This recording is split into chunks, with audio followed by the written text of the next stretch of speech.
নমস্কার, গল্পকথকৃতি চ্যানেলে আপনাদের সবাইকে স্বাগত। শুরু করছি একটা নতুন উপন্যাস, আশুতোষ মুখোপাধ্যায়ের উপন্যাস। এর আগে আমি কখনো পাঠ করিনি। ওনার ছোট গল্প আগে অনেক পড়েছি, কিন্তু উপন্যাস কখনো পড়া হয়নি। আমার অনেক শ্রোতাবন্ধু আছে যারা সবসময় বলে থাকেন আশুতোষ মুখোপাধ্যায়ের কিছু উপন্যাস পড়ে শোনাতে। বড় উপন্যাস না নিয়ে একটা ছোট উপন্যাসই ধরলাম, আশুতোষ মুখোপাধ্যায়ের 7 পাকে বাঁধা। আশা করি আপনাদের ভালো লাগবে। আজকে শুরু করব প্রথম পর্ব।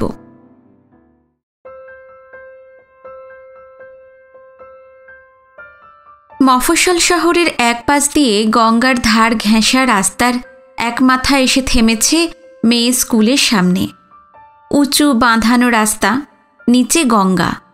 অসতর্ক মুহূর্তে গাড়ি ঘোড়া রাস্তা ছেড়ে যাতে নিচের দিকে না গড়ায়, সেই জন্য সেই দিকটায় হাঁটু উঁচু 1.5 হাত চওড়া বাঁধানো কার্নিশ। একটু দূরে দূরে এক একটা অতি বৃদ্ধ বট অশ্বত্থ ডালপালা ছড়িয়ে মাঝে মাঝে গঙ্গাকে আড়াল করেছে। অন্য দিকটায় বাড়িঘর, 2-4টে দোকানপাট, চুনসুরকির আড়ত, আড্ডিদের মস্ত আমবাগান, কোম্পানি আমলের মুসলমান গোরখানা, পাড়ার ক্লাবঘর, শর্ট হ্যান্ড টাইপ শেখার ছোট্ট প্রতিষ্ঠান, কেশবাহার আর বাবু আসন সেলুন। সকাল 9টা না বাজতেই রাস্তাটার ভুল বদলায়। স্কুলমুখী মেয়েদের পায়ের ছোঁয়া পেয়ে এতক্ষণে ঝিমুনিভাব কাটিয়ে যেন সজাগ হয়ে ওঠে। সাদা, লাল, নীল, হলদে, বেগুনি ফ্রক আর শাড়ির শোভাযাত্রা শুরু হয়। কিশোরী মেয়েদের কলমুখরতায় লাল গঙ্গা আর লালচে অশ্বত্থ বটের শান্ত উদাসীনতায় বেশ একটা ছেদ পড়ে কিছুক্ষণের জন্য। দোতলার বারান্দায় অথবা ঘরের জানলায় দাঁড়িয়ে কোনো কোনো বাড়ির বউয়েরা খানিক দাঁড়িয়ে অলস চোখে এই প্রাণ তারুণ্য দেখে। দত্ত স্টেশনারির প্রৌঢ় মালিক চকলেট, লজেন জুস, বিস্কুট, ডালমুট ভরা কাচের বয়ামগুলির ওধারে এসে দাঁড়ায় চুপচাপ। বয়ামগুলি এবারে খানিকটা করে খালি হওয়ার আশা।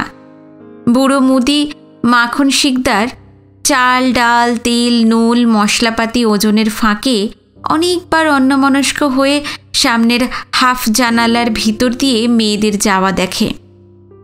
তার একটি নাতনি আছে, ছেলে নেই, নাতনি বড় হচ্ছে। আর একটু বড় হলে এই মেয়েদের মতোই সাজিয়ে গুজিয়ে স্কুলে পাঠানো সম্ভব হবে কিনা তাই বোধহয় ভাবে। চুনসুরকির আড়তের কাছে এসে রাস্তা ঘেঁষা সুরকির স্তূপের মধ্যে জুতো শুদ্ধ পা ঢুকিয়ে দেয় এক একটি ফ্রক পরা মেয়ে। স্কুলে পৌঁছে পা ধোয়ার একটা কর্তব্য পালন করতে পারবে। তাদের দেখা দেখি আরও ছোট 1-8জন হয়তো পা ঢুকিয়ে দেয় চুনের ঢিপির মধ্যেই। অন্যেরা শাসন করে তক্ষুনি, পা খেয়ে যাবে, মরবি, গঙ্গার জলে ধুইয়ায় এক্ষুনি। টাইপরাইটিং স্কুলের সামনে দিয়ে যেতে যেতে মুখ দিয়ে টক টক টক টক শব্দ বার করবেই কোনো না কোনো একদল ছোট মেয়ে। আরও ছোটরা অনুকরণ করে তাদের।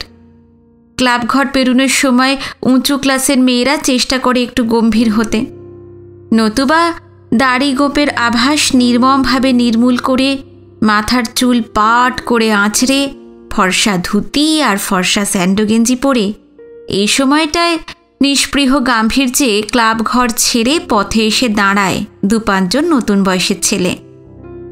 কেউ কলেজের 1st-2nd ইয়ারে পড়ে, কেউ বা সেইটুকুও ছেড়ে সম্প্রতি শুধুই শরীরচর্চা করছে।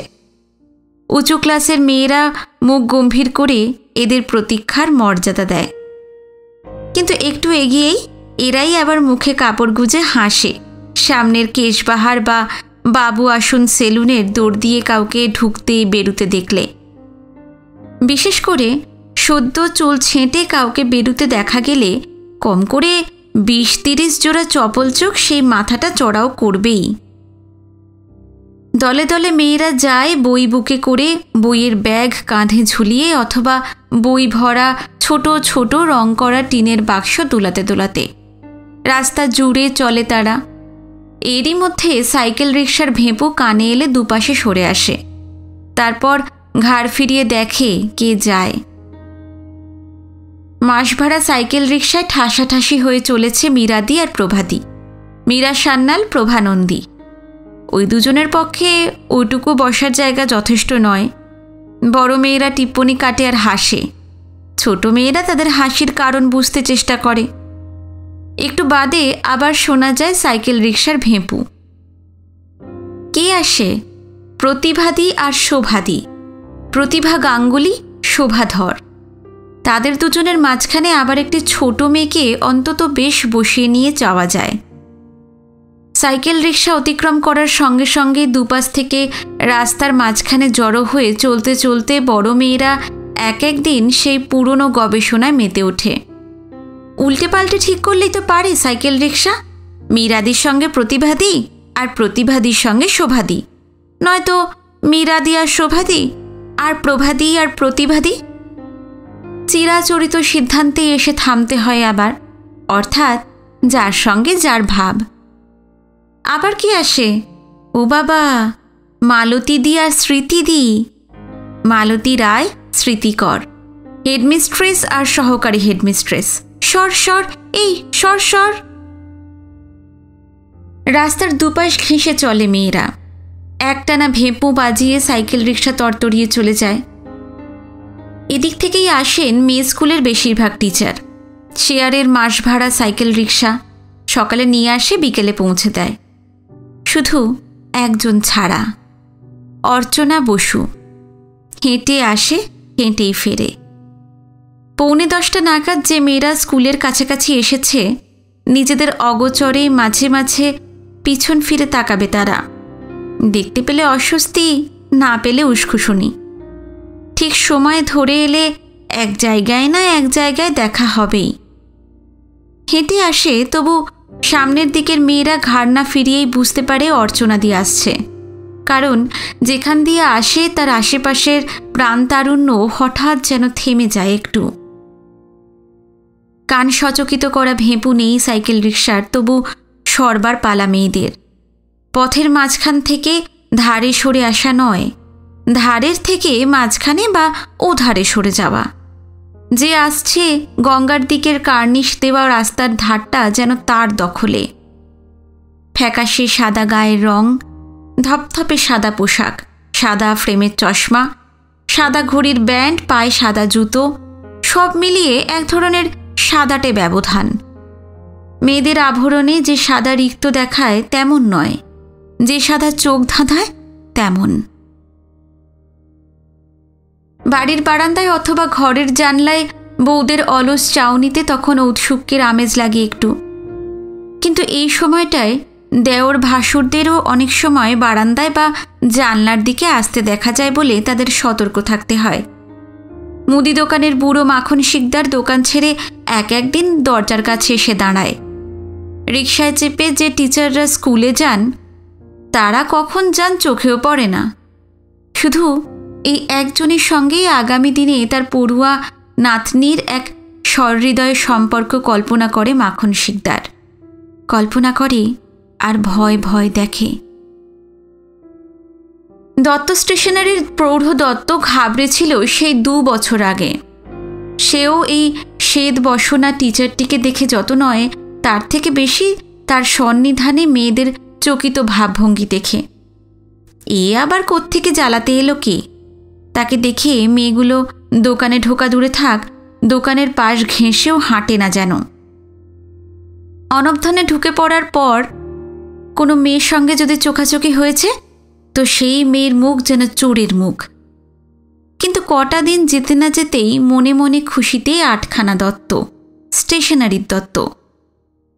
এক এক দঙ্গল মেয়ে নিয়ে ফেরার পথে নিজেই দোকানে ঢুকেছে নতুন শিক্ষয়িত্রী। মেয়েদের চকোলেট, লজেন্স, ডালমুট কিনে দিয়েছে।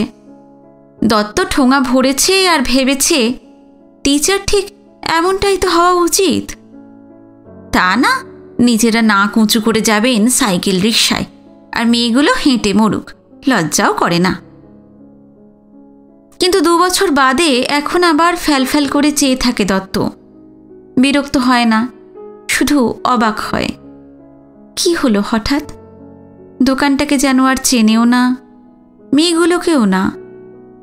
সকালে ওই গঙ্গার দিকের কার্নিশ ঘেঁষে স্কুলে যায় আর বিকেলে ওই দিক ঘেঁষেই ফেরে। মেয়েগুলোর হাবভাবি বা এমন বদলে গেল কেন? ভাবি ফাঁক মতো জিজ্ঞেস করবে কোনো মেয়েকে।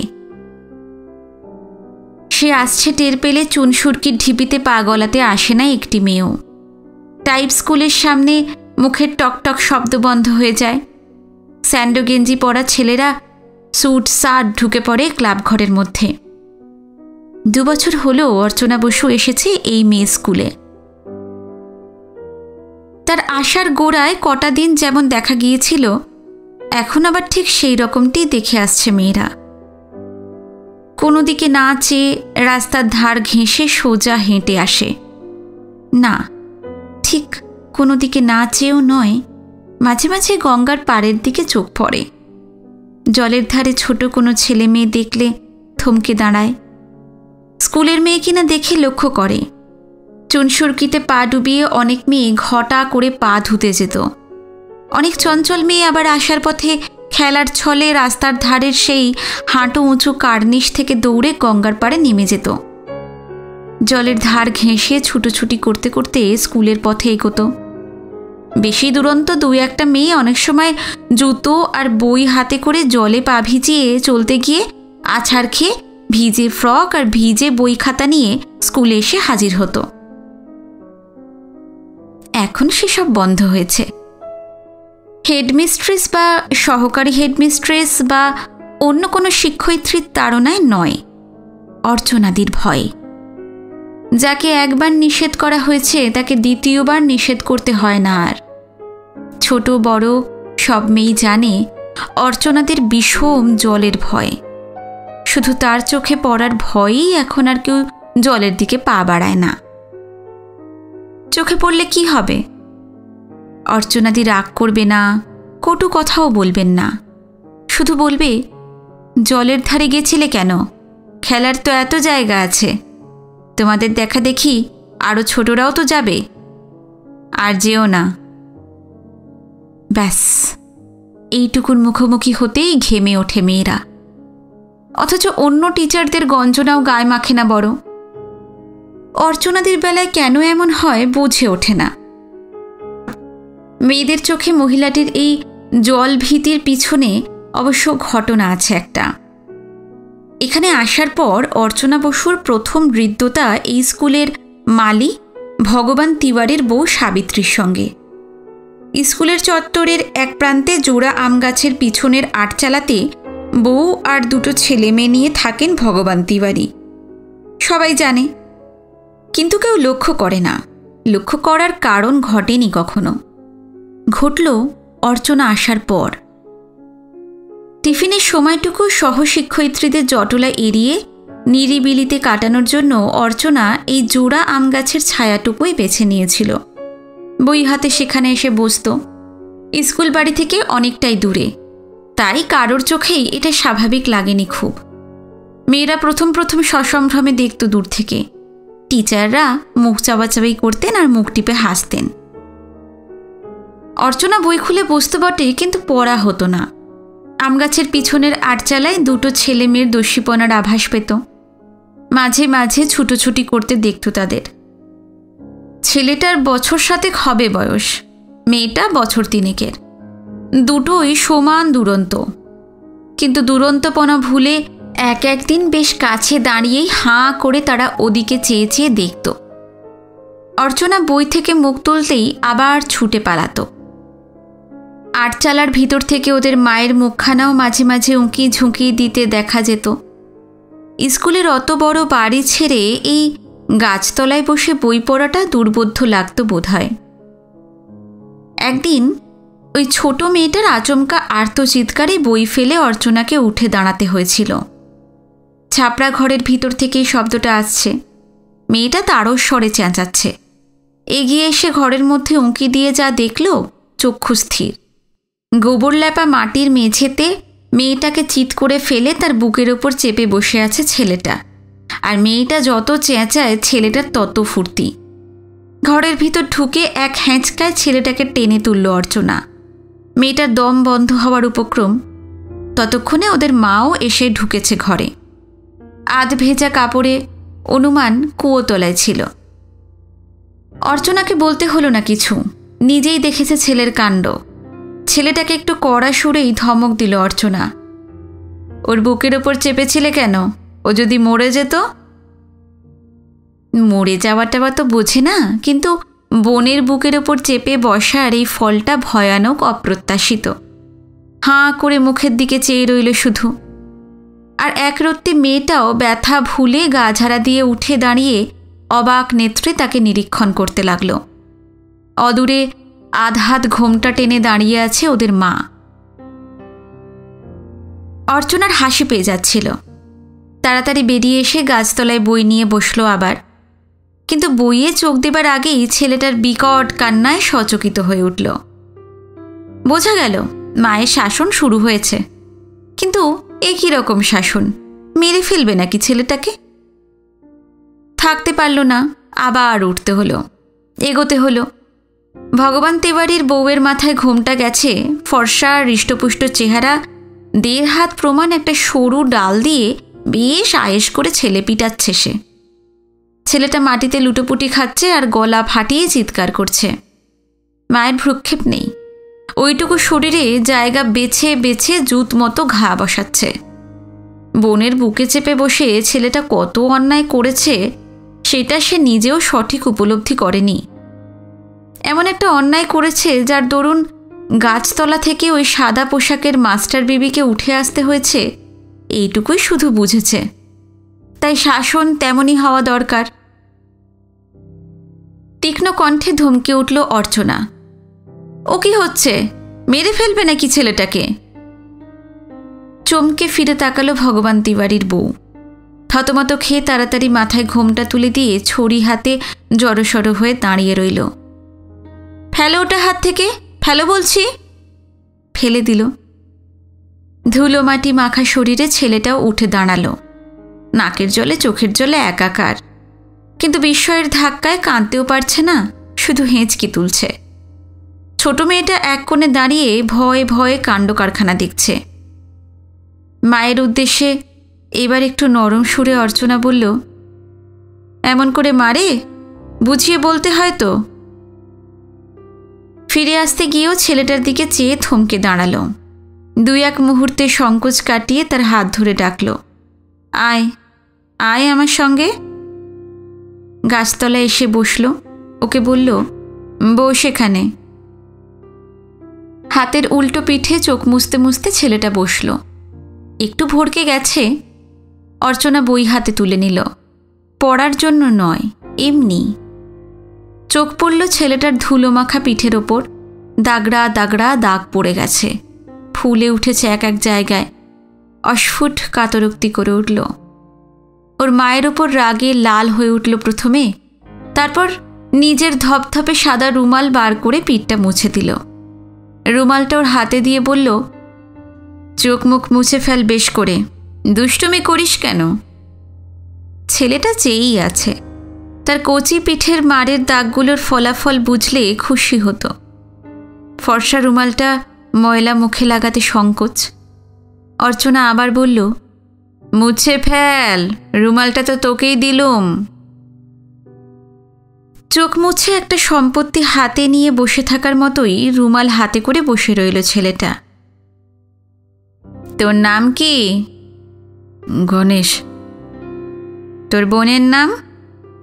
লক্ষ্মী। তোর বাবার নাম কি? ভগবান।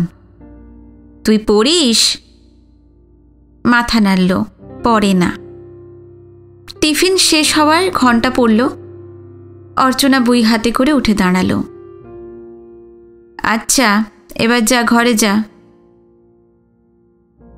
পরদিন সকালে গ্লাস কেসের ওধারে দাঁড়িয়ে অন্য সব দিনের মতোই বিদ্যার্থিনীদের মিছিল দেখছিল দত্ত স্টেশনারির দত্ত। কলরব থামিয়ে মেয়েদের ঘন ঘন পিছন ফিরে তাকানো দেখে বুঝেছিল তিনি আসছেন। রাস্তার ওপাশ থেকে এপাশে সরে আসা দেখেও বুঝেছিল তিনি আসছেন। অর্চনা স্কুলে যোগ দিয়েছে 3 সপ্তাহ হয়নি তখনও, কিন্তু তার যাওয়া আসার স্বাতন্ত্র্যটুকু মফস্বল শহরের এই পথে 3 দিনেই স্পষ্ট হয়ে উঠেছিল। 3 সপ্তাহ তো অনেক দিন।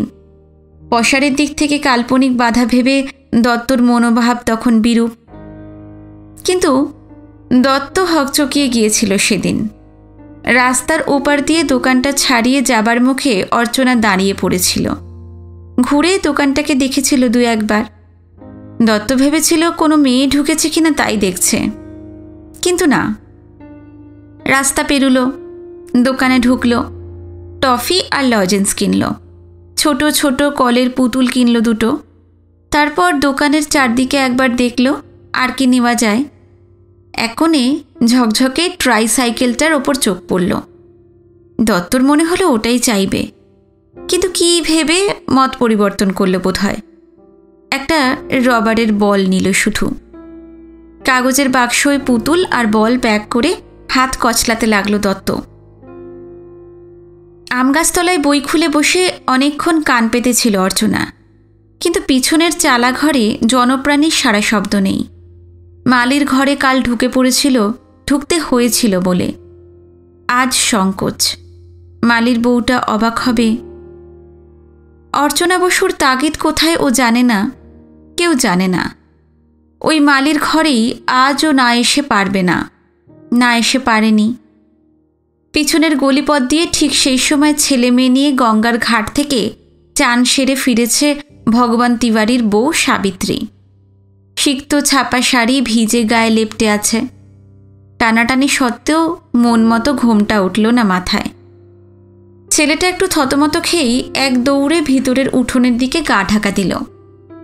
ভিজে প্যান্ট ছেড়ে ফেলেছিল, সামনেই সেটা আবার টেনে তোলার বিড়ম্বনা ভোগ করতে রাজি নয়। ছেলে মেয়ে দুটোর সঙ্গে ভাব হতে এরপর আর 3 দিনও লাগেনি। গাছতলায় এসে বসলেই দুটিতে এসে হাজির হতো। কোনো কোনো দিনে আগেই আসে, গাছতলায় ছুটোছুটি করে আর টিফিনের ঘণ্টার প্রতীক্ষা করে। অর্চনা খালি হাতে এলেও অবিশ্বাস ভরে লজেন্সের ঠোঙা বা রুমালে টফির ঠোঙার সন্ধান করে।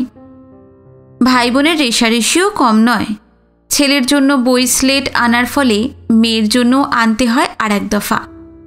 টিফিনের এই 1 ঘণ্টার মধ্যে সামনে বসে একটু পড়াশোনাও করতে হয় গণেশচন্দ্রকে। সাবিত্রীর লজ্জাও কমেছে, দেখলেই আর ঘোমটা টানে না এখন। তবে তার সঙ্গে দেখা হয় না বড়। শালপাতায় করে মাঝে মাঝে আমের আচার, লেবুর আচার, লঙ্কার আচার পাঠায় আমগাছতলায়। আর অবাক হয় এই অদ্ভুত শিক্ষয়িত্রীর কথা ভেবে। 8 বছর ধরে সংসার পেতে বসেছে এখানে, এমন তো কখনো দেখেনি। আমগাছতলার ব্যাপারটা স্কুলের মেয়েরা প্রথম প্রথম দেখেছে দূর থেকে, তারপর সহশিক্ষয়িত্রীরা দেখেছেন। ভগবান মালির পরিবারের সঙ্গে অর্চনা বসুর হৃদ্যতা বেশ কৌতুকের ব্যাপার হয়ে দাঁড়িয়েছে সকলের কাছে। তবে মেয়েদের অর্চনাদির সম্বন্ধে শুধু কৌতূহলই বেড়েছে। অর্চনাদি ছেলে মেয়ে ভালোবাসে কত, এই কয় মাসে সেটা তারা নিজেদের দিয়েই বুঝেছে। তার এই ধপধপে সাদা সাজসজ্জা সত্ত্বেও মেয়েদের সঙ্গে এমন সাদাটে ব্যবহার গড়ে ওঠেনি কখনো, বিশেষ করে খুব ছোট মেয়েদের সঙ্গে। স্কুলের মধ্যে খপ করে একা একটা ফুটফুটে ছোট মেয়েকে কোলে কাঁধে তুলে নেয়। ক্লাসের মধ্যে একটা বাচ্চা মেয়েকে টেনে কোলে বসিয়েই হয়তো ক্লাসের পড়া শুরু করে দেয়। ছোট বড় 2-5টা মেয়েকে তো রোজই বাড়ি নিয়ে যায়, চকলেট দেয়, লজেন্স দেয়, বিস্কুট দেয়। কিন্তু তা বলে মালির ছেলে মেয়ে? অর্চনা বসুর রকম সকম দেখে প্রথম থেকেই হকচকিয়ে গিয়েছিলেন অন্য টিচাররা। নীরব বিস্ময়ে চেয়ে চেয়ে দেখেছেন তারা। অন্তরঙ্গ হতেও চেষ্টা করেছিলেন কেউ কেউ, কিন্তু তাদের ভিতরের কৌতূহল বড় হয়ে উঠেছিল বলেই হয়তো বন্ধুত্ব জমেনি। উল্টে বিচ্ছিন্নতাই এসেছে এক ধরনের। নিজেদের মধ্যে অনেক জটলা করেছেন এই নবাগতাকে নিয়ে। চেহারাপত্র, চালচলন, পুয়োর ফান্ডে চাঁদা দেওয়ার বহর দেখে তো বড়লোকের মেয়ে বলেই মনে হয়। বড়লোক না হোক, নামজাদা লোকের মেয়ে যে সেটা এখন সবাই জানে। MA পাস, দেখতে সুশ্রী, শুধু সুশ্রী নয়, বেশ সুন্দর। কিন্তু বয়স ঠিক বোঝা না গেলেও খুব কম তো হবে না বোধ হয়। বিয়ে হয়নি কেন? আড়ালে কানাকানি করেন তারা, হাসাহাসি করেন। মেয়েদের নিয়ে এইসব কি কাণ্ড! শেষে এই মালির ছেলে মেয়ে নিয়ে বাড়াবাড়ি ছাড়া আর কি। সংস্কৃত টিচার প্রতিভা গাঙ্গুলির সঙ্গে বেশি ভাব বিজ্ঞানের টিচার শোভাধরের। মনোবিজ্ঞানের ছাত্রী শোভাধর বিজ্ঞান পড়ান। সাইকেল রিকশায় ফিরতি পথে সঙ্গোপনে বলেন প্রতিভা গাঙ্গুলিকে, আসলে এটা একটা রোগ, আমি বইয়ে পড়েছি, মনের রোগ, বুঝলে? ওই ছত্রী মালিটিকে লক্ষ্য করে দেখেছ? ছাঁদছিড়ি আছে। বুঝতে সময় লেগেছিল সংস্কৃত টিচার প্রতিভা গাঙ্গুলির। বুঝে একেবারে হাঁ করে ফেলেছিলেন। তারপর বিস্ময়াতিশয্যে ফিসফিস করে বলেছেন, তা যদি হবে তাহলে কল্যাণীদির ওই ভাইকে আমল দিচ্ছে না কেন? অমন সুন্দর চেহারা, অমন শিক্ষিত ভদ্রলোক, তার ওপর সেক্রেটারির ভাইপো। তাহলে আর বলছি কেন, রোগ হলে ওই রকমই হয়, আমি পড়েছি। বিস্ময়ে অভিভূত হওয়া সত্ত্বেও ঠিক যেন বিশ্বাস করে উঠতে পারেননি প্রতিভা গাঙ্গুলি। তবে প্রতিবাদ করতেও ভরসা হয়নি তার। মনোবিজ্ঞান পড়া বান্ধবীকেই রোগে ধরেছে কিনা আর চোখে চেয়েছে, সেই খটকাও লেগেছিল তার। আরও 1.5 বছর কেটেছিল এইভাবে। তারপর সেই অঘটন। স্কুলের পিছনেই গঙ্গার বাঁধানো ঘাট। বাইরের অনেকেই চান করেন সেখানে, বিশেষ করে আশেপাশের ঘরের মেয়ে পুরুষেরা। দুপুরে টিফিনের সময় স্কুলের ছোট মেয়েদের খেলার আর বড় মেয়েদের বসার জায়গা ওই ঘাট। ঘাটের দুপাশের উঁচু উঁচু ধাপগুলোর ওপর লাফিয়ে লাফিয়ে ওঠানামা করে ছোট মেয়েরা। শীতকালে জল অনেকটাই নিচে থাকে, কিন্তু বর্ষায় ওই সিঁড়ির অর্ধেকটা তো ডোবেই, উঁচু ধাপগুলোরও দুদিক ছাপিয়ে জল উঠে আছে। এই গেল বর্ষায় এক দুপুরে ছেলে মেয়ে নিয়ে ঘাটে চান করতে এসেছিল ভগবান তিওয়ারির বউ সাবিত্রী। রোজ দুপুরেই আসে, সেদিনও এসেছিল। ছাপা শাড়ির 8 হাত ঘোমটা টেনে পাকলে চান করাচ্ছিল লক্ষ্মীকে। ছেলেটা নতুন সাঁতার শিখেছে, তাকে নাগালের মধ্যে পাওয়া ভার। সেই দুপুরে বর্ষার ভরা গাঙের বিষম স্রোত 8 বছরের ছেলেটাকে টেনে নিয়ে গেল। তার মায়ের বুক ফাটা কান্নায় আর চিৎকারে গোটা স্কুলটাই ভেঙে পড়ছিল সেই ঘাটে। কোথা থেকে কত লোক জলে ঝাঁপিয়ে পড়েছিল ঠিক নেই। গণেশকে তোলা গিয়েছিল অনেক পরে, অনেক দূরে। নিষ্প্রাণ কচি দেহ আপনিই ভেসে উঠেছিল। এদিকে ঘাট থেকে নড়ানো যায়নি সাবিত্রীকে। ঘাটের ওপর লুটিয়ে পড়ে কাঁদছিল। তখন অনেকেই লক্ষ্য করেছিল ওই শোকার্ত মায়ের দিকে চেয়ে দুগাল বেয়ে নিঃশব্দে ধারা নেমেছে আরও একজনের। সেদিন আর ক্লাস নিতে পারেনি অর্চনা বসু। তার পরদিন থেকে টিফিনের সময় তাকে আর সেই আমতলায় গিয়েও বসতে দেখেনি কেউ।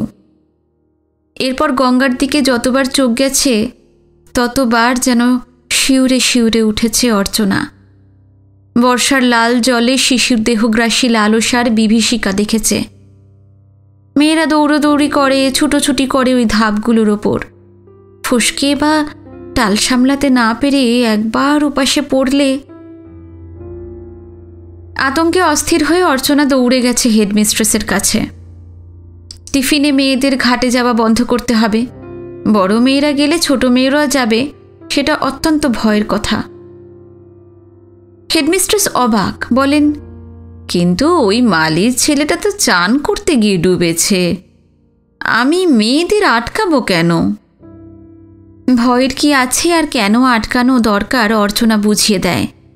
তার সেই বোঝানোর আকুতি দেখে মনে হবে যেন আর একটি ছোট মেয়েকেই সে বোঝাচ্ছে।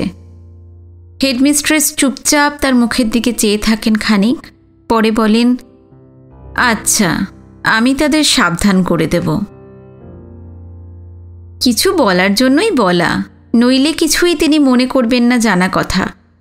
উদার মতো পন্থিনী প্রধান শিক্ষয়িত্রী কোনো কল্পিত ভয়ে মেয়েদের স্বাধীনতা খর্ব করতে রাজি নন। কিন্তু অর্চনা বসুর চোখে এই ভয়টা ভয়।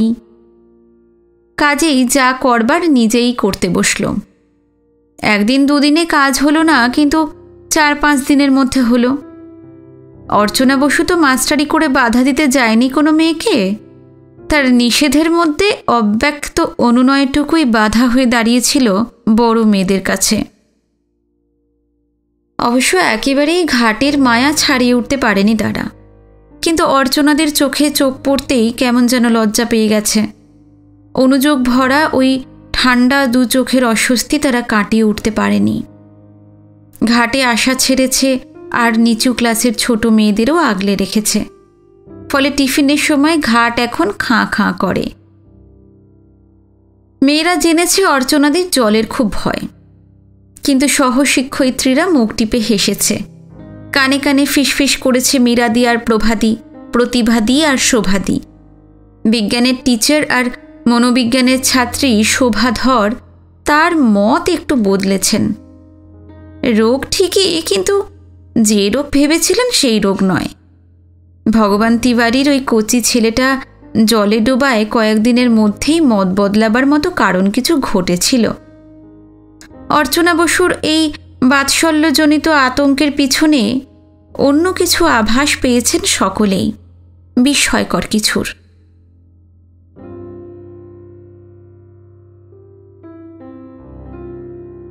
বড় নির্মমভাবে ধরা পড়েছে অর্চনা বসু। এক ডানা ভাঙা পাখি যেন ধরা পড়েছে একদল দুরন্ত অবুঝের হাতে। এত কাছে থেকেও একদিন যারা তার হদিশ পাননি, দিগন্ত ঘেঁষা নীলিমার ব্যবধান কল্পনা করেছেন ঈর্ষাতুর সম্ভ্রমে, হঠাৎ এই আবিষ্কারের বিস্ময় তাদের আনন্দের কারণ হবে বইকি। তাদের কৌতূহলে একটা দুমড়ানো ব্যথা খচখচিয়ে উঠলেও মৌন যাতনায় সেটা সহ্য করা ছাড়া উপায় নেই। ডানা ভাঙা পাখির মতোই মুখ বুজে একপাশে সরে থাকতে চেয়েছে অর্চনা বসু, সরে থাকতে চাইছে। মনের নিভৃতে অতলে সারাক্ষণ আলেয়ার যে আলো জ্বলে তারই মায়ায় নিজেকে উদ্ঘাটিত করে ফেলেছিল, করে ধরা পড়েছিল। কিন্তু সে মায়ার প্রলোভন একদিনের নয়, গোপন প্রশ্রয়ে দিনে দিনে বুকের কাছটিতে এসে জমেছিল, ইশারায় বিভ্রান্ত করেছিল। এখানে আসার পরেও একটানা প্রায় 2 বছর যুঝেছিল অর্চনা বসু, 2 বছরের প্রত্যেকটা দিন। আর এই 2 বছর ধরেই তার আত্মমগ্নতার একটা প্রচ্ছন্ন দম্ভ দেখে এসেছেন অন্য সকলে। সেই প্রথম যেদিন অর্চনা বসু পা দেয় এই মেয়ে স্কুলে, সেদিন থেকেই। এই 2 বছরের চিত্রটি আগে আরেকটু স্পষ্ট হওয়া দরকার। সেও ছিল এক ভরা দুর্যোগের দিন। সকাল থেকে এক ফোঁটা আকাশ দেখা যায়নি। কালীবর্ণ মেঘ গোটা দিন বর্ষানোর পরেও পাতলা হয়নি। দুপুর থেকে খেয়া পারাপার বন্ধ ছিল। ওপার থেকে এপারে আসতে হলে ট্রেনে ব্রিজ পার হওয়া ছাড়া অগত্যন্তর ছিল না। সকলেই ভেবেছিলেন ইন্টারভিউ আর সেদিন হলো না। যাদের ডাকা হয়েছে তারা আসবেন কেমন করে? তবে স্থানীয় বা আশপাশ থেকে যে 2-3 জনকে ডাকা হয়েছে তারা আসতে পারেন। হেডমিস্ট্রেস অবশ্য কমিটিকে, অন্যথায় সেক্রেটারিকে টেলিফোনে জানিয়েছেন যে ইন্টারভিউ হবে, কারণ এই দুর্যোগ মাথায় করেও যারা আসবেন তাদের ফেরাবেন কি বলে। তার আগ্রহের কারণটাও ছিল একটু, পদপ্রার্থিনীদের মধ্যে তার এক বান্ধবী আছেন। তিনি এসেই আছেন এবং যথাসময়ে হাজিরও দেবেন। জলের দরুন মনে মনে তেমনই খুশি হয়েছিলেন বিজ্ঞানের টিচার শোভাধর। ইন্টারভিউ দেওয়ার জন্য তার এক দূর সম্পর্কের আত্মীয়া তার বাড়িতেই এসে উঠেছেন। যথাসময়ে তিনিও আসছেন। কোনো ক্লাসেই সেদিন 2-3টের বেশি মেয়ে আসেনি। ছাতা সত্ত্বেও তারা ভিজে চুপসে এসেছে, আর এসেই টিচারদের কাছে কড়া ধমক খেয়ে সেই অবস্থাতেই বাড়ি ফিরে গেছে। নিশ্চিন্ত মনে এবং প্রসন্ন চিত্তে টিচাররা নিজেদের ঘরে বসে জল দেখছিলেন আর জটলা করছিলেন। কর্মপ্রার্থিনীদের আবির্ভাব ঘটতে লাগলো একে একে। 7 জনের মধ্যে 5 জন এসে গেলেন।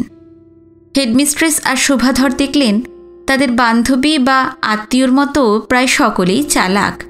আগে থাকতেই যে যার আত্মীয় পরিজনের কাছে এসে উঠেছিলেন নিশ্চয়ই। টিচারদের ঘরেই তাদের বসার ব্যবস্থা। টুকরো টুকরো আলাপ পরিচয় চলল, কে কোথা থেকে আসছেন, কোথায় কাজ করছেন কিনা ইত্যাদি। শিক্ষয়িত্রীদের সহজতায় পদপ্রার্থিনীদের সংকোচ বাড়ছে বই কমছে না। সেক্রেটারির রামতারণবাবু হেডমিস্ট্রেসের টেলিফোন পেলেন আবার। 7 জনের মধ্যে 5 জনই এসে গেছেন, অতএব যেতে হয়। বুড়ো মানুষ চাদর মুড়ি দিয়ে আয়েশ করে গড়গড়া টানছিলেন আর বৃষ্টি ঝরা আকাশ দেখছিলেন। কিন্তু গড়গড়া ছেড়ে এই দুর্যোগে আবার বেরুতে হবে বলে বিরক্তি নেই একটুও, বরং হেডমিস্ট্রেসের টেলিফোন পেয়ে খুশি। ভবতারণ গার্লস স্কুলের চাকরি, ঝড়জল মাথায় করেও আসবে বই কি সব ইন্টারভিউ দিতে। 5 জন এসেছে, গিয়ে হয়তো শুনবেন আরও 2 জন এসে গেছে। চাকরকে ডেকে তিনি গাড়ি বের করতে বললেন। খুশি হওয়ার কারণ অবশ্য আছে রামতারণ বাবুর। এই ছোটোখাটো উপলক্ষ থেকেই স্কুলের কদর বোঝা যায়। বাছাই করা কোনো টিচার উন্নতির বা ভবিষ্যতের আশায় অন্যত্র চলে গেলে বিলক্ষণ রেগে যান তিনি। তবু বছরে 2 বছরে এরকম 1-8 জন তো যাই। এবারেও ইতিহাসের শিক্ষয়িত্রীটি কলেজে চাকরি পেয়ে চলে গেছেন বলেই নতুন শিক্ষয়িত্রী নিতে হচ্ছে। কিন্তু এই স্কুলে যোগ্য শিক্ষয়িত্রীর অভাব হয় না তাই বলে, বরং একজন গেছে বা যাচ্ছে শুনলে বাড়িতে সুপারিশের হিড়িক পড়ে যায়। গোটা শহরেই একটাই মেয়ে স্কুল, সমস্ত জেলায় নাম ডাক। মেয়েদের একটা হস্টেল করে দিলে বাইরে থেকেও কত মেয়ে যে পড়তে আসতো ঠিক নেই। এই জন্যও অনেক আবেদন নিবেদন এসেছে সেক্রেটারির কাছে। কিন্তু এমনিতেই স্কুল ভরভর্তি। বছরের গোড়ায় ভর্তি হতে এসে ফিরে যায় অর্ধেক মেয়ে। হস্টেল খুলবেন কি? স্কুলের এত সুনাম শুধু শিক্ষকতা বা বাৎসরিক ফলাফলের দরুনই নয়। সরকারের থেকে 1 পয়সা সাহায্য না নিয়েও সরকারি স্কুলের 1.5 গুণ মাইনে আর কোন স্কুলের টিচার পায়? কাগজে একটি শিক্ষয়িত্রী পদের বিজ্ঞাপনের জবাবে দরখাস্ত এসেছিল 150। ডাকা হয়েছে 7 জনকে, নেওয়া হবে 1 জনকে। রামতারণবাবু একেবারে মিথ্যে অনুমান করেননি। তিনি এসে পৌঁছবার আগেই 7 জন পদপ্রার্থীর বাকি 2 জন না হোক আর 1 জন এসেছিল, অর্চনা বসু। 3 দাগ কাটা একটা ঝরঝরে ঘোড়ার গাড়ি বাগান পেরিয়ে টিচার্স রুমের একেবারে সামনে এসে দাঁড়াতে সকলেই বুঝেছিলেন ঝড় বাদলা উপেক্ষা করে আর 1 জন এলো ইন্টারভিউ দিতে। যে 5 জন এসে আছেন তাদের সকলেই যে যার মতো ওজন করে নিয়েছিল শিক্ষয়িত্রীরা।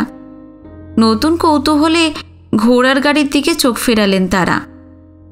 অর্চনা বসু নামল। গায়ে কাচ রঙের হালকা লেডিস বর্ষাতে, ভিজে সপসপ করছে। মাথা ঢাকা সত্ত্বেও জলের ঝাপটা থেকে মুখ বা সামনের চুলের গোছা বাঁচেনি। ভাড়া মিটিয়ে পায়ে পায়ে এগিয়ে এলো হলঘরের দিকে। হল জোড়া বড় টেবিলের সামনের দিকে বসেন কল্যাণীদি। ছাত্রী শিক্ষয়িত্রী সকলেরই দিদি, এমনকি হেডমিস্ট্রেসেরও। বয়সের দরুন নয়, বয়স 42-43-এর এধারেই হবে। রামতারণবাবুর ভাই জিথিনি, ভবতারণ মিত্রের মেয়ে, যার নামে এই স্কুল। তাড়াতাড়ি উঠে এসে তিনি অভ্যর্থনা জানালেন। আর যারা ইন্টারভিউয়ের জন্য এসেছেন তাদের চোখে পড়ল সেইটুকু। স্বার্থ সংশ্লিষ্ট কেউ কিনা অনুমান করতে চেষ্টা করলেন। অন্যান্য টিচাররা জানেন তা নয়, কিন্তু নীরব আগ্রহে ঘাড় ফিরিয়েছেন তারাও। ঘরে ঢুকতে গিয়েও দাঁড়িয়ে পড়ল অর্চনা বসু। বর্ষাতেটা বেজায় ভেজা, গা থেকে খুলে ফেলল ওটা। কোথায় রাখা যায় ঠিক বুঝতে না পেরে ঈষৎ কুণ্ঠায় কল্যাণীতির দিকে তাকালো। বর্ষাতি খোলার সঙ্গে সঙ্গেই যেন একটা সাদার মায়া ছড়িয়ে পড়ল চারদিকে। কাচরঙা বর্ষাতির আড়ালে এই সাদারই আভাস পাচ্ছিলেন সকলে। সেটা সরে যেতেই সাদায় সাদায় একাকার। খুঁটিয়ে দেখলে এই সাদার পরিপাটিতে আতিশয্যটুকু বড় হয়ে উঠতে পারত, কিন্তু তার বদলে একটি অভিব্যক্তি বড় হয়ে উঠল। কল্যাণীতি হাত বাড়িয়ে তাড়াতাড়ি বর্ষাতিটা নিয়ে নিলেন। দরজার আড়ালে ব্র্যাকেটে ঝুলিয়ে রাখলেন সেটা। হালকা আনন্দে সুশোভন কিছু বলেও বসতে পারতেন কল্যাণীদি। মহিলা সুরসিকা, চেনা অচেনা সকলের সঙ্গেই সহজে জমিয়ে তুলতে পারেন, কিন্তু সহজ হওয়া গেল না, চেষ্টাও করলেন না। সাদরে ভিতরে এনে বসালেন শুধু। আলাপ সালাপ হলো একটু আদ্রু, আর 5 জনের সঙ্গে যেমন হয়েছে প্রায় তেমনই। শেষ পর্যন্ত কজন এলো না এলো খোঁজ করতে এসেছিলেন হেডমিস্ট্রেস মালতী রায়। নাম লিখে নিতে এসেছিলেন। ঘরে ঢোকার সঙ্গে সঙ্গে তার দুই চোখও ওই একজনের মুখের ওপরেই গিয়ে আটকে ছিল। একে একে নাম লিখে নিয়েছেন তারপর, কিন্তু লেখার যেন আর দরকার বোধ করেননি খুব। অনুমানে ভুল হয়নি, চাকরি অর্চনা বসুই পেয়েছে। 4 জনের সিলেকশন কমিটি, সেক্রেটারি রামতারণ বাবু, তারই সমবয়সী অবসরপ্রাপ্ত এক প্রফেসর বন্ধু, ভাইপো নিখিলেশ, বাইরের এই 3 জন, আর ভিতর থেকে হেডমিস্ট্রেস মালতী রায়। ইন্টারভিউয়ের একরাশ দরখাস্ত যাচাই বাছাই করার দায়িত্ব ছিল হেডমিস্ট্রেসের ওপর। এই কর্তব্য পালনে সততার কার্পণ্য করেননি। নিজের বান্ধবী পদপ্রার্থিনী তা সত্ত্বেও না, কিন্তু নির্বাচনের আসরে বান্ধবীর জন্য পরোক্ষে যুঝতেও ছাড়েননি তিনি। যথার্থই সেটা বান্ধবীর জন্যে কি আর কোনো কারণে সঠিক বলা শক্ত। অর্চনা বসুকে দেখার সঙ্গে সঙ্গে প্রধান শিক্ষয়িত্রীর প্রাধান্যে কোনো ছায়া পড়ার সম্ভাবনা দেখেছিলেন কিনা তিনি জানেন। যদি পড়েও থাকে সেটা রূপেরও নয়, যোগ্যতারও নয়। টিচারদের মধ্যে রূপসী তার থেকে প্রায় সকলেই। অন্যদিকে তার যোগ্যতা আর কর্মতৎপরতা বিবেচনা করেই স্কুল কমিটি নিজ খরচায় তাকে বাইরে থেকে ট্রেনিং দিয়ে এনে প্রধান শিক্ষয়িত্রীর আসনে পাকাপোক্তভাবে বসিয়েছেন। তবু একটু হয়তো অস্বাচ্ছন্দ্য বোধ করেছিলেন হেডমিস্ট্রেস মালতী রায়। সেক্রেটারি বা অন্য বৃদ্ধটির জন্য তেমন ভাবেননি তিনি। তার অমতে কিছু একটা করে বসতেন না তারা, অন্তত তার মতামতটা ভেবেচিন্তে দেখতেন। কিন্তু বাদ সেধেছিল তৃতীয় লোকটি। লোকটি কেন? মালতী রায় মনে মনে ছোকরাই ভাবেন তাকে। নিখিলেশ, সেক্রেটারির ভাইপো, যার নামে এই স্কুল, তার ছেলে। কল্যাণীদির বইমাত্রেয় ভাই। কল্যাণীদির চেয়ে অনেক ছোট, বয়স 30-এর নিচেই। MSc পাস, সুদর্শন। বড়লোকের ছেলে হলেও উদ্যম আর কর্মঠ বলে 5 জনের সুখ্যাতি করে। ইঞ্জিনিয়ারিং পড়েছিল 2 বছর, মাঝপথে ছেড়ে দিয়ে এখানেই কন্ট্রাক্টরির ব্যবসা ফেঁদে বসেছে। এরই মধ্যে রোজগারও ভালোই বলতে হবে। দিনের মধ্যে বহুবার নিজের ছোট একটা মার্কামারা হলদে গাড়িতে শহরময় চক্কর খেতে দেখা যায় তাকে। 2-3টে বড় বড় ফ্যাক্টরিতে মাল সরবরাহ করে। এই কাজে মোটর হাঁকিয়ে কলকাতায় আসে সপ্তাহের মধ্যে কম করে 4 দিন। স্থানীয় বাড়িঘরের কোনো কাজ হলে তার ডাক পড়বেই। স্কুলের পুরনো দালানটাকেও ঢেলে নতুন করা হয়েছে তারই পরিকল্পনায় আর তত্ত্বাবধানে। এই নিখিলেশ দত্ত সিলেকশন কমিটির একজন, সেই বাদ সেধেছিল। সেরকম আশঙ্কা অবশ্য মালতী রায় আগেই করেছিলেন অর্চনা বসুকে টিচার রুমে দেখার পরেই। কমিটির আলোচনায় তাকে নিয়ে যে সংশয়ের কথা তিনি বলেছিলেন, ছেলেটা এক কথায় সেটা নাকচ করে দিয়েছে, যেন সেটা কোনো সমস্যাই নয়। অথচ অর্চনা বসুর ইন্টারভিউয়ের আগে পর্যন্ত তার হাবে ভাবে বেশ আশান্বিত হয়েছিলেন মালতী রায়। একে একে যে কজন ইন্টারভিউ দিয়ে গেল তাদের সকলকেই প্রায় যোগ্য মনে করেছে নিখিল। হাবভাবে সেরকমই বুঝেছিলেন মালতী রায়। তার বান্ধবী ইন্টারভিউ দেবার পর তো নিয়োগের ব্যাপারটা একরকম সাব্যস্তই হয়ে গিয়েছিল। সেই ভদ্রমহিলা MA পাস, অন্য স্কুলে কিছুদিনের চাকরির অভিজ্ঞতাও আছে। সবশেষে এসেছে অর্চনা বসু, সবশেষেই তাকে ডাকা হয়েছে। ডাকতে পাঠিয়ে তার দরখাস্তটা সেক্রেটারির সামনে ঠেলে দিয়েছেন মালতী রায়। নিষ্পৃহ মুখে বলেছেন, এর এমনি কোয়ালিফিকেশন হয়তো সব থেকে বেশি, কিন্তু অভিজ্ঞতা নেই। তাছাড়া বেশি কোয়ালিফিকেশন হলে থাকেও না বড়। সেক্রেটারির এই দুর্বলতা জানেন মালতী রায়। এইটুকু সম্ভাবনার কাঁটা সেকালের মানুষটির চোখে অনেক গুণ নিষ্প্রভ করে দেবার মতোই। যারা কাজ ছাড়ে উন্নতির আশাতেই ছাড়ে। কিন্তু উন্নতি মানে কি? 20-50-100 টাকা বাড়তি? তার জন্যই মেয়েগুলোর মায়া মমতা ছেড়ে হুট করে মাঝখানেই তাদের পড়াশোনা বন্ধ করে দিয়ে চলে যেতে হবে?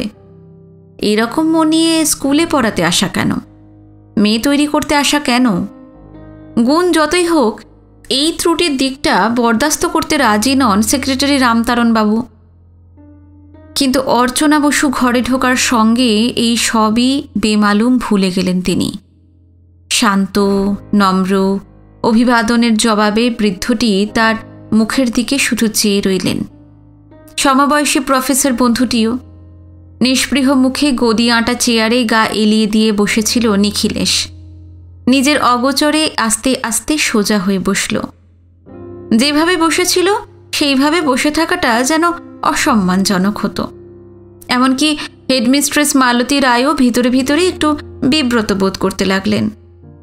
একটু আগে তিনি যে প্যাঁচ কষেছিলেন, এই সাদার ওপর একটা কালো আঁচড় ফেলার মতোই সেটা যেন অশোভন মনে হতে লাগল।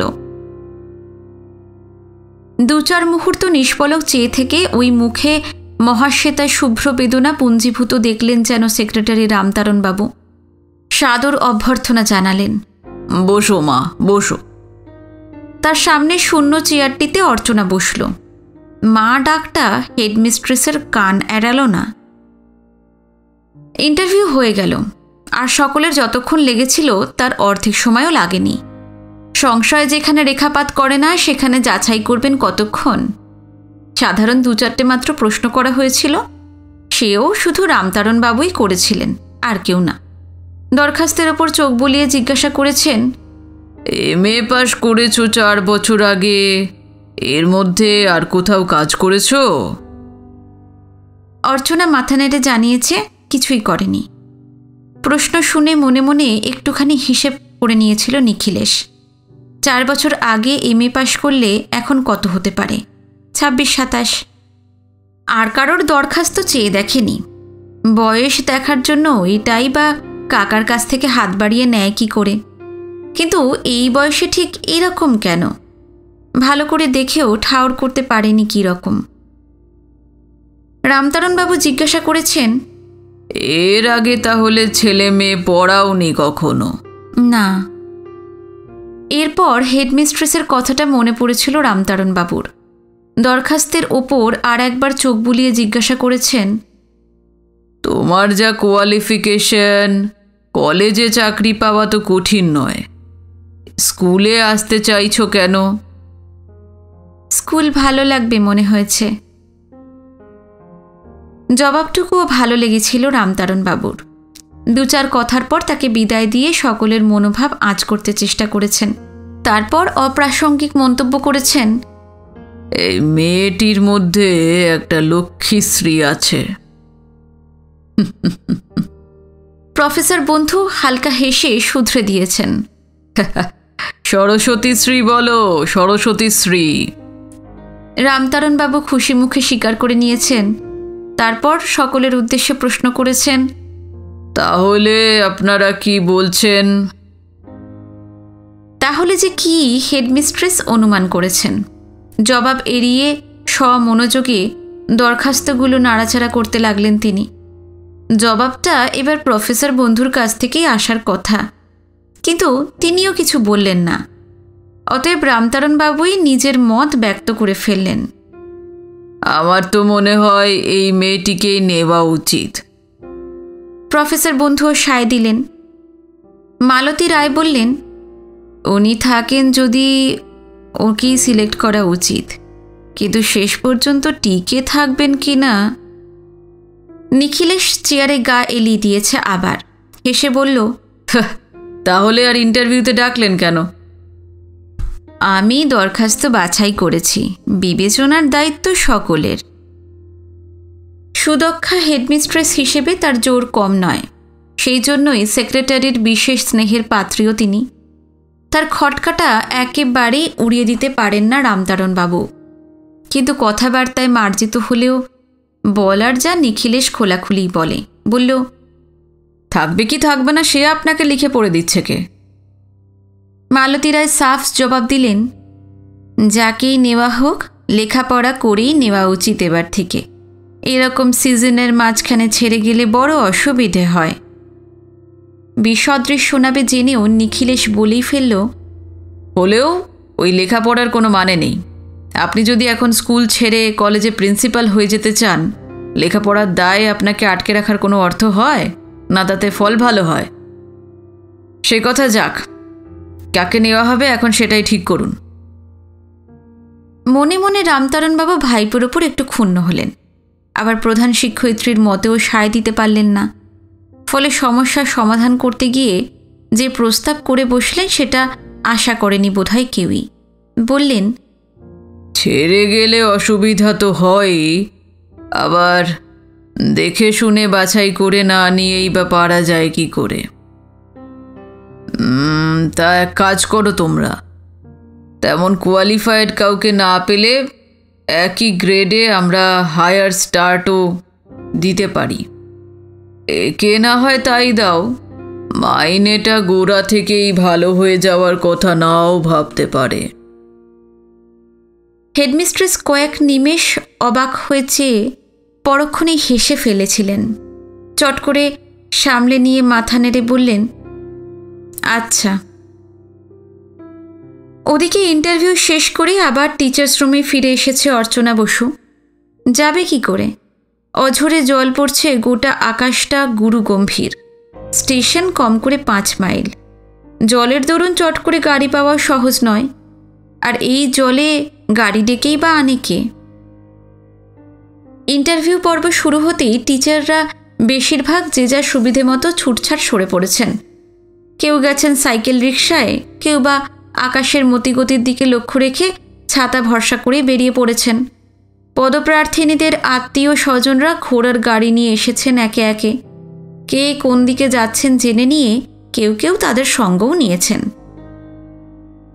অর্চনা বসু ফিরে এলো যখন টিচার্স রুম প্রায় ফাঁকা বললেই চলে। কল্যাণীদি আর 2-1জন রয়েছেন। কল্যাণীদির দুশ্চিন্তার কারণ নেই। ইন্টারভিউ শেষ হলে কাকাই তাকে গাড়িতে তুলে নিয়ে যাবেন, নয়তো বাড়ি ফিরে গাড়ি পাঠিয়ে দেবেন।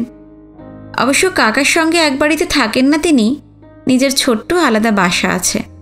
ভাই থাকে কাকার সঙ্গে। ঝড়জল দেখলে কাকা গাড়ি পাঠাতে ভোলেন না। আর যে 2-3জন টিচার বসে আছেন তারাও কল্যাণীদির কাকার গাড়ি আসাতেই আছেন। এরই মধ্যে অর্চনা বসুকে ফিরতে দেখে কল্যাণীদি অবাক। অন্য সকলকেই এর থেকে অনেক বেশি সময় আটকে রাখা হয়েছিল।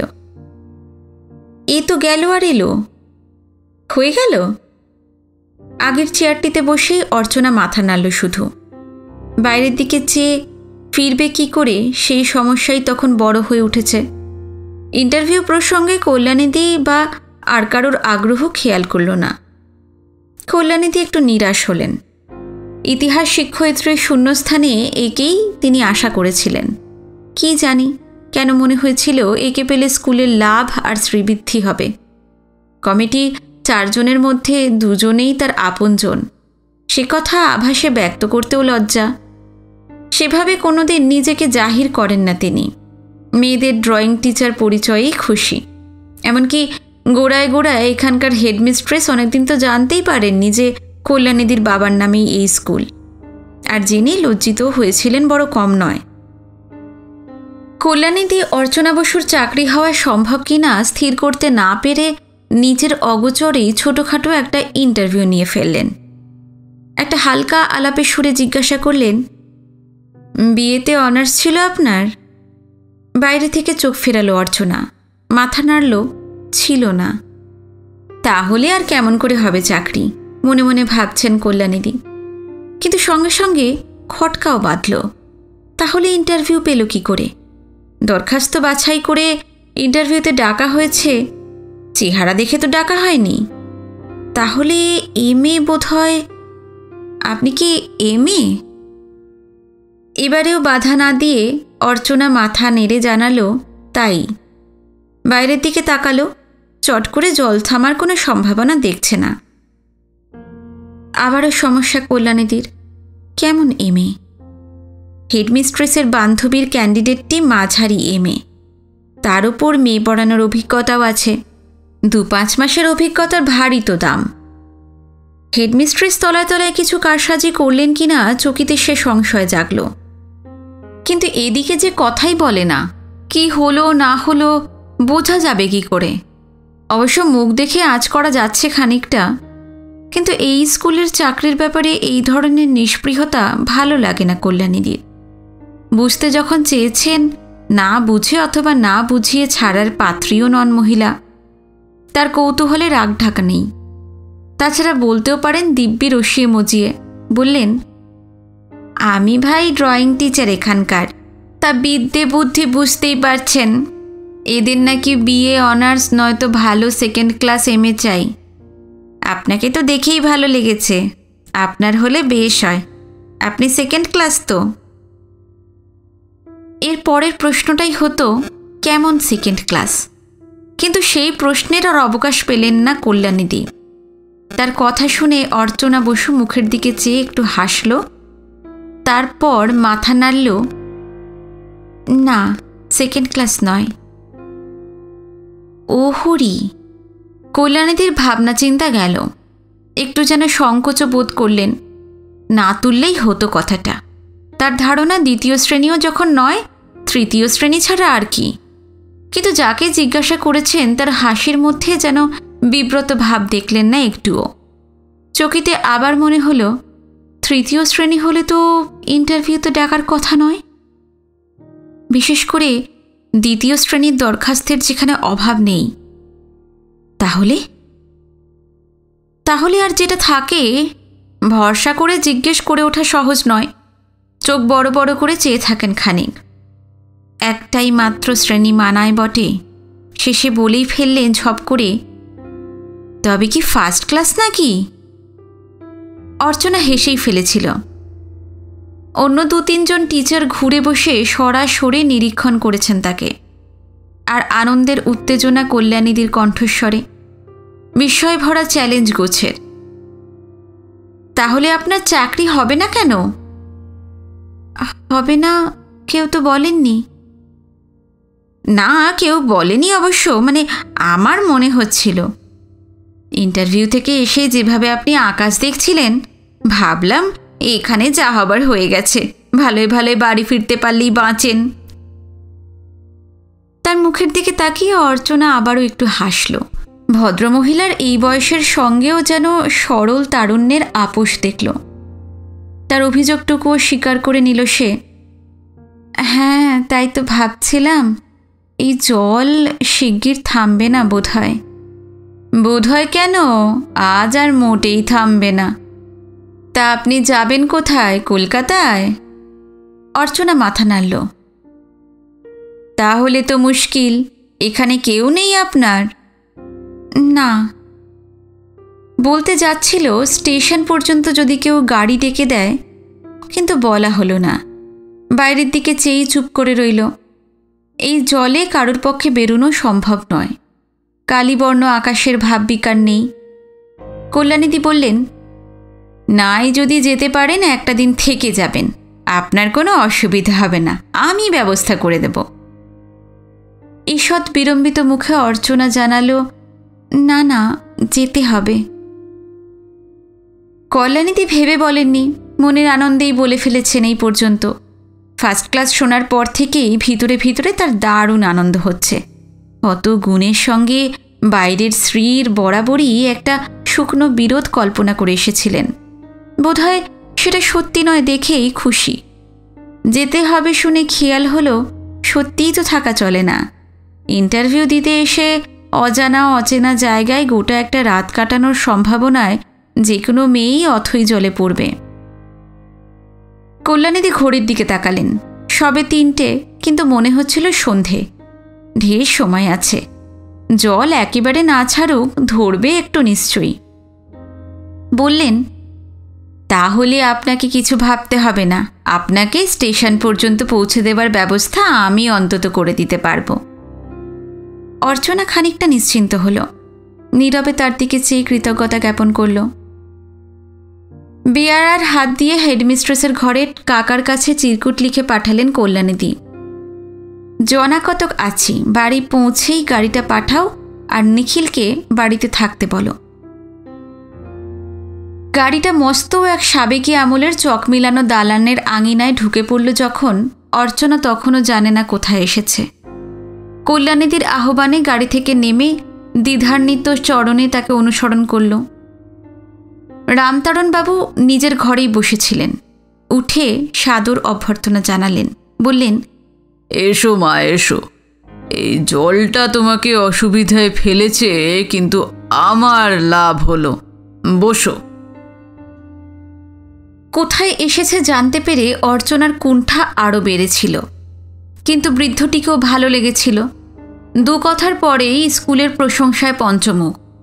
প্রথম কি ছিল, এখন কি হয়েছে, আরও কি হতে পারে, এই স্কুলের জন্য অর্চনার দরদ থাকা চাই, দুদিন বাদে হুট করে পালালে চলবে না। এখানে বাড়ির জন্য ভাবনা নেই, গাড়ি তিনিই দেখে দেবেন ইত্যাদি। চাকরিটা যে কার হলো সেটা জানানোর কথা আর খেয়ালই হয়নি। ওদিকে কল্যাণীদি ভিতরে ঢুকে দেখেন নিখিলেশ হাত পা ছড়িয়ে শুয়ে আছে। মনে মনে মতলব ভেজেই ঘরে ঢুকেছেন। ভালো মন্দ যাই বলুন, তিনি ভাইটি উল্টো রাস্তা খোঁজে। তাই ঘরে ঢুকেই বললেন, এই আজ আর তোর কলকাতা যাওয়া নেই। জবাব এলো, যাওয়া দরকার, দেখি। এই ঝড় জলে আর যায় না, শুয়ে থাক। এ তো আর তোমার স্কুল মাস্টারই নয়, এর নাম খেটে খাওয়া। ও, তাহলে যাচ্ছিস? কি মতলব বলো তো? যাবি তো যা, ভালো সঙ্গী দিচ্ছি। জল দেখে বেচারি ঘাবড়ে গেছে, আমি আশা দিয়ে নিয়ে এলাম। কাকে নিয়ে এলে? কাকে আর, যাকে তোরা চাকরি দিলি। ভাই উচ্চবাচ্য করছে না দেখে সংশয়ের ছায়া পড়ল কল্যাণীর মুখে। দিয়েছিস তো নাকি? তুমি ড্রয়িং মাস্টারের মতোই থাকো, তোমারও তো খোঁজে দরকার কি? মারবো একটা চাটি, বল না। আমি আগেই জানি, 4 জনের মধ্যে 3 জনই পুরুষ যখন, ওই মুখ দেখে সকলেই ভুলবে। কলকাতা না যাস, স্টেশনে অন্তত পৌঁছে দিয়ে আয়। জোর করে জলখাবার খাইয়ে কল্যাণীদি অর্চনাকে ছাড়লেন আরও ঘণ্টাখানেক বাদে। ছাতা মাথায় নিজেই গাড়িতে তুলে দিলেন। কিন্তু চালকের আসনে লোকটিকে দেখে অর্চনা আবারও বিব্রত। সামনের দরজা খুলে দিয়ে কল্যাণীদি বললেন, আমার ছোট ভাই নিখিলেশ দত্ত, স্কুল কমিটির সদস্য। ইন্টারভিউতেই তো দেখেছেন, উঠুন। নমস্কার জানিয়ে অর্চনা কুণ্ঠিত মুখে উঠে বসল। চাকরির চেষ্টায় এসে কর্তৃপক্ষের সঙ্গে এই ধরনের যোগাযোগ সংকোচের কারণ। জলের জোর কমেছে কিন্তু থামেনি, থামার লক্ষণও নেই। গাড়ির সবকটা কাজ বন্ধ, কাজ বেয়ে অঝোরে জলের ধারা নেমেছে। রাস্তার দুপাশে মেঠো জমিগুলি পুকুরের মতো দেখাচ্ছে। গাছপালাগুলোও একঘেয়ে বৃষ্টির তাড়নায় বিষম ক্লান্ত। অর্চনা বাইরের দিকেই চেয়েছিল। একটানা অনেকক্ষণ চুপচাপ গাড়ি চালিয়ে নিখিলেশই প্রথম কথা বলল, আজকের এই জলটা আপনাদের খুব অসুবিধায় ফেলেছে। আপনারও খুব কষ্ট হলো। না না, আমি তো বেরোতামই। নিজের পদমর্যাদা সম্বন্ধে নিখিলেশ যথেষ্ট সচেতন, তাই চুপচাপ গাড়ি চালিয়েছে অনেকক্ষণ। চাকরিটা যে এর হয়েছে সেটা কাকা বা দিদির মুখে নিশ্চয়ই জেনেছে। ভেবেছিল মহিলা স্কুল সম্বন্ধে 2-5 কথা জিজ্ঞাসা করবে বা একটু অনুগ্রহ দেখাবে। ওর পদমর্যাদার আবরণ সরানো তাহলে সহজ হতো। কিন্তু কথা শুরু করেও আলাপ করা সহজ হলো না। পার্শ্ববর্তিনী একেবারে চুপচাপ। এদিকে অর্চনা ভাবছে অন্য কথা, ভাবছে না, মনে মনে সে অবাক হচ্ছে। আসার সময় স্টেশন থেকে ঘোড়ার গাড়িতে এসেছিল, কিন্তু তাও এতক্ষণ লেগেছিল বলে মনে হয় না। জলের দরুন অনেকটা ঘোরপথ চলেছে কিনা বুঝছে না। আরও খানিক চুপ করে থেকে শেষে জিজ্ঞাসা করেই ফেলল, আচ্ছা স্টেশন কি অনেক দূর? না না, স্টেশন তো অনেকক্ষণ ছাড়িয়েছি। বিস্মিত নেত্রে অর্চনা এবারে সোজাসুজি ফিরে তাকালো তার দিকে। নিখিলেশও এবার অবাক। আমরা তো কলকাতায় যাচ্ছি, দিদি আপনাকে বলেনি? অর্চনা শুধু ঘাড় নাড়ল, বলেননি। মুখ দেখেই বোঝা গেল আবারও বিব্রত হয়েছে। শুধু তাই নয়, ব্যবস্থাটাও মনোপুত হয়নি। স্কুল কমিটির গণ্যমান্য সদস্যের পক্ষে সেইটুকুই হজম করা শক্ত। নিখিলেশ বলল, আসলে আমাকে তো প্রায়ই কলকাতায় যেতে হয়। আপনি অসুবিধা বোধ করেন তো আমি এখন স্টেশনে পৌঁছে দিতে পারি। আমি অবশ্য কলকাতাতেই যাব। না না, চলুন আপনি। কলকাতায় পৌঁছে তার নির্দেশ মতো বাড়ির দরজায় গাড়ি দাঁড় করালো। বাড়ির সামনের নেমপ্লেটে চোখ আটকালো নিখিলেশের। ডক্টর গৌরীনাথ বসু, আপনার কে হন? বাবা। আপনি চেনেন? না, চিনি না। তবে অনেককাল তার বই মুখস্থ করতে হয়েছে। ও, আপনি বসবেন না একটু? না না, আজকে আর বিরক্ত করব না, নমস্কার। গাড়িতে স্টার্ট দিল নিখিলেশ। দেখতে দেখতে গাড়িটা অদৃশ্য হয়ে গেল। অর্চনা কয়েক মুহূর্ত চুপচাপ দাঁড়িয়ে রইল। সাদর অভ্যর্থনা জানালে আসতো বোধ হয়, কিন্তু সেভাবে ডাকেনি তাকে, ডাকতে চায়ও নি।